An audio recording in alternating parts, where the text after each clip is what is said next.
Ano ang status ng mga riders ng Shopee o kaya Lazada?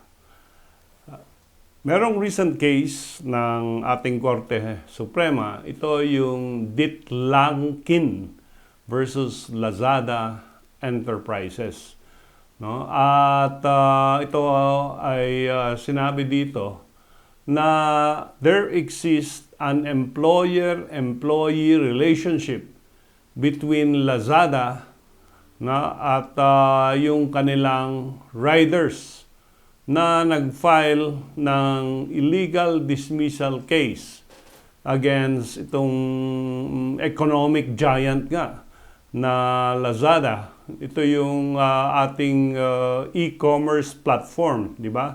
Mag-order ka at pag na-place mo yung order, di-deliver sa city or municipality, pero yung magde-deliver ng package mo, yung rider. Ang sabi ng Lazada, hindi kasi per piece lang sila. No? Tuwing mag-deliver sila, meron silang komisyon doon sa app ng Lazada. However, sabi ng ating Korte Suprema, ang primary purpose ng ating konstitusyon ay i-protect ang labor and the right of the workers to security of tenure. And normally, sabi ng Supreme Court, kung merong kontrata between the parties, as long as the 6-month period of probation has been terminated, then there is already a presumption that he or she is a regular employee at meron na siyang security of tenure. Nagbigay ng criteria ang ating Korte Suprema paano i-determine ang employer-employee relationship. Ito yung tinatawag nilang fourfold test. Number 1, merong power of selection and employment. Okay? Sila yung hahanap, sila yung mag-hire. Pangalawa, babayaran mo ng wages. Pangatlo, yung power to dismiss at pang-apat, power of control. And if itong fourfold test na ito ay nakapasa, ang ibig sabihin niyan ay siya ay isang regular employee. And dito makikita natin na yung Lazada ang nag-select at nag-engage ng mga riders.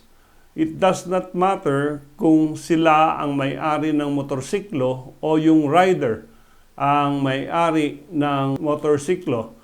Although sabi ko nga, nagpirma sila ng Independent Contractors Agreement with Lazada. Ang mga elements na ito ay present sa kaso nila. So, nandun yung hiring ng empleyado, payment of wages, nagkalagay sa kontrata nila 1,200 a day ang kanilang sahod. Power to dismiss.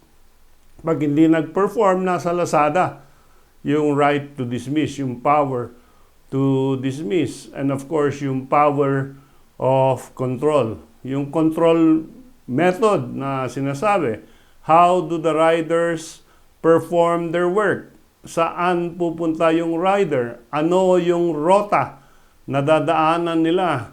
At in fact, meron pang penalty na 500 pesos yung Lazada pag nawala yung item na dapat nilang i-deliver aside from the value of the property that was supposed to be delivered.